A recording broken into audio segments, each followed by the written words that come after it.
Welcome to my channel Chandu teacher all rounder. ఈరోజు ఒక చిన్న కథతోని మీ ముందుకు వచ్చేస్తున్నాను. కథ పేరు రాజుగారి కనువిప్పు. Please like, share and subscribe my channel. కథలోకి వెళ్ళినట్టయితే, మగధ రాజ్యాన్ని పూర్వము వీరసేనుడు అనే రాజు పరిపాలించేవాడు.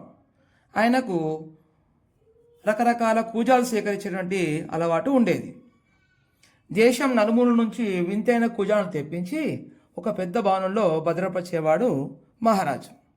వాటిని రోజు శుభ్రపరచడంతో పాటు కాపలా కోసం ఓ పని మనిషిని పెట్టాడు మహారాజు.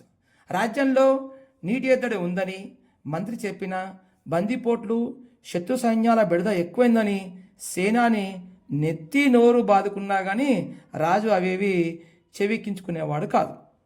పరిపాలన మొత్తము గాలికి వదిలేసి నిత్యం కూజాల గురించి ఆలోచించేవాడు మహారాజు.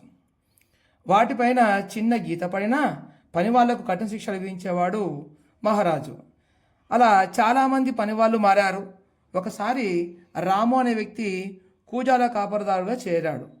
ఒకరోజు అతడు వాటిని శుభ్రం చేస్తుండగా కూజా ఒకటి కింద పడిపోయింది అనుకోకుండా. అప్పుడే అటుగా వచ్చిన రాజు అది చూసి మండిపడి రామును కొరడాతో వంట దెబ్బలు కొట్టించాడు. దాంతో అక్కడ పనిచేయాలంటే జనం వణికేవారు. ఎవరైనా సరే చిన్న పనికి మనము పెద్ద శిక్ష విధించినట్టయితే పనిచేయడం చాలా కష్టంగా ఉంటుంది. కాబట్టి అక్కడ మహారాజు చాలా క్రూరుడు, ఇక్కడ రాజ్యంలో పనిచేయదని చెప్పి ఎవరు వచ్చేవారు కాదు. ఇలా కొద్ది రోజులు గడిచిపోయింది. రాజు చాలా చింత చెందిండు. అయ్యో, నాకు కూజాలు రక్షించేవారు లేకుంటే అయిపోయారని చెప్పేసి మరొక రోజు కొన్ని రోజులకు విజయుడు అని వ్యక్తి అక్కడ పనికి కుదిరాడు. ఒకరోజు అతడు, మహారాజా, మీ అభిరుచి చాలా బాగుంది, దీని గురించి ప్రజలు ఏమనుకుంటున్నారో మీరు ప్రత్యక్షంగా వింటే ఇంకా బాగుంటుంది కదా. ఈరోజు మనం సాయంత్రం మారువేషంలో వెళ్ళి ఆ విషయం తెలుసుకుందామన్నాడు విజయుడు. ఎప్పుడైనా సరే మహారాజు గారికి చాలా కోపి కాబట్టి, ఆయన కోపిష్టి కాబట్టి అతనికి నచ్చచెప్తూ అతని పనిని పోయినట్టు పొగుడుతూ రాజ్యంలో ఏం జరుగుతుందో తెలుసుకోవాలని చెప్పేసి అతడు ముందు పోవడానికి ప్రయత్నం చేశాడు. వన్ సక్సెస్ అయిపోయాడు. దానికి సరేనన్నాడు మహారాజు. సూర్యాస్తమయం కాగానే ఇద్దరు కలిసి మారువేషాల్లో ఉన్న ఆ రాజ్యం యొక్క పర్యటనకు బయలుదేరాడు. ఒక ఊరిలోని రచ్చబండ వద్ద కూర్చున్న వాళ్ళతో, అయ్యా, మన మహారాజు సేకరించే కూజాల గురించి మీ అభిప్రాయం ఏంటి అని అడిగాడు విజయుడు. ఆ విషయం గురించి మాట్లాడకండి, అది కూజాలు కాదు, జనాల ప్రాణాలతో ఆడుకునేటువంటి సైతాన్లు అవి అని రాజుగారు వాటి మీద చూపే శ్రద్ధను పరిపాలన మీద చూపెడితే చాలా బాగుంటుంది అని చెప్పి, అప్పుడు రాజ్యం బాగుంటుంది, బాగుపడుతుంది, మా ప్రజల కష్టాలు తెలుసుకుంటే రాజు అని చెప్పి చాలా బాధపడుతూ చెప్పారు అక్కడున్న ప్రజలు.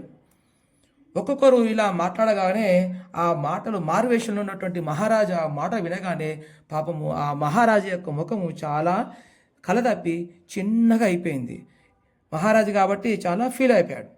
మెల్లగా అక్కడి నుంచి ముందుకు నడిచారు విజయుడు మహారాజు. అలా వెళ్తుండగా రోడ్డు పక్కన ఉన్న పొలాలన్నీ బీళ్లుగా కనిపించాయి.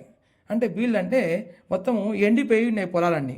వాటి గురించి రాజు ప్రశ్నించగా, ప్రభు, చెరువులు కుంటలన్నీ పుడుకతో నిండిపోయాయి, వర్షం పడినా చుక్క నీరు కూడా నిల్వ ఉండని పరిస్థితి ఏర్పడింది మన చెరువు కుంటలలో అని చెప్పాడు విజయుడు. దాంతో పొలాలన్నీ ఇలా బీళ్లుగా మారాయి, తాగునీటికి చాలా కటకట ఉన్నది, ప్రజలు పేదరికంతో ఆకలి బాధలతో చాలా అలమటిస్తున్నారు, బాధపడుతున్నారు అని చెప్పాడు విజయుడు. అప్పుడు మహారాజు అంటున్నాడు, మన రాజ్యంలో ప్రజలు ఇన్ని బాధలు పడుతున్నారా? నాకు ఇంత వివరంగా ఎవరు చెప్పలేదే, నువ్వు ధైర్యం చేసి చాలా చక్కగా చెప్పావు అని చెప్పి అంటున్నాడు మహారాజు. అవును ప్రభు, నేను రాము యొక్క స్నేహితుడిని. ఆపద తెలిసి కూడా మీరు కఠినంగా శిక్షిస్తారని తెలిసి కూడా మీ పనిలో చేరాను. మారువేషంలో మిమ్మల్ని ప్రజల మధ్యకు తీసుకొచ్చాను.